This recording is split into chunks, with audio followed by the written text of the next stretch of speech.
കന്യാസ്ത്രീകൾക്കെതിരെ NIA ഇതുവരെ case register ചെയ്യാത്തത് കൊണ്ട് ജാമ്യത്തിനായി NIA കോടതിയെ സമീപിക്കേണ്ടതില്ല എന്ന നിലപാടിലാണ് വിദഗ്ധ സംഘമുള്ളത്. അങ്ങനെ ഒരു നിയമോപദേശം ലഭിച്ചതിൻ്റെ സാഹചര്യത്തിൽ ഹൈക്കോടതിയെ സമീപിക്കാമെന്ന നിഗമനത്തിൽ ഇപ്പോൾ സഭയും ഒപ്പം തന്നെ കന്യാസ്ത്രീകളുടെ ബന്ധുക്കളും എത്തിയിരിക്കുന്നു.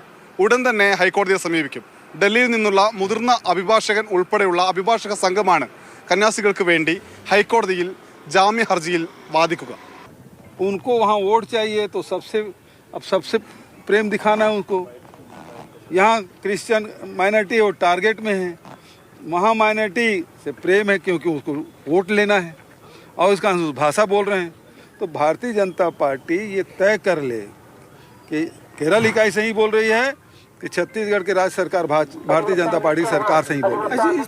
കന്യാസ്ത്രീകൾക്ക് ജാമ്യം നൽകുന്നതിനെ ഹൈക്കോടതിയിലും ഛത്തീസ്ഗഡ് സർക്കാർ എതിർക്കും എന്നാണ് വിവരം.